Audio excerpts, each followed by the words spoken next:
South African Deputy President Cyril Ramaphosa has been elected leader of the African National Congress in a close-run vote that will set the direction for the country and the scandal-plagued party that has ruled since the end of apartheid. Mr. Ramaphosa, a 65-year-old union leader who became a businessman and is now one of South Africa's richest people, has vowed to fight rampant corruption and revitalize the economy, a message hailed by foreign investors. He narrowly beat Nkosazana Zuma, 68, a former cabinet minister and the ex-wife of President Jacob Zuma, in Monday's vote, marking a pivotal moment for the ANC, which launched black majority rule under Nelson Mandela's leadership 23 years ago. Mr. Zuma's presidency, tainted by corruption accusations he denies, has tarnished the image of the 105-year-old liberation movement, and raised the prospect of splits.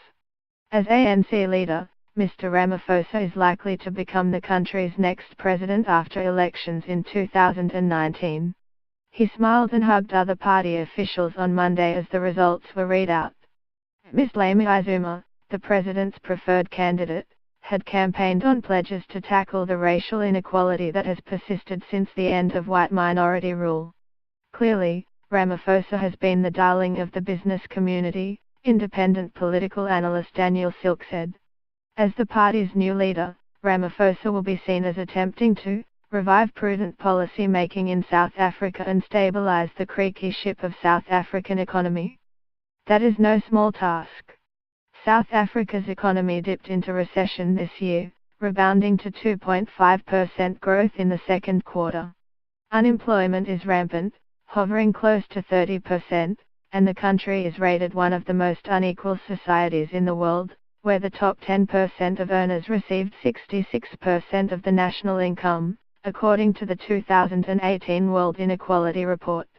Mr. Ramaphosa also inherits a party that has been riven by corruption scandals, deeply damaging the organization's reputation among South African voters and creating stark rifts within the party.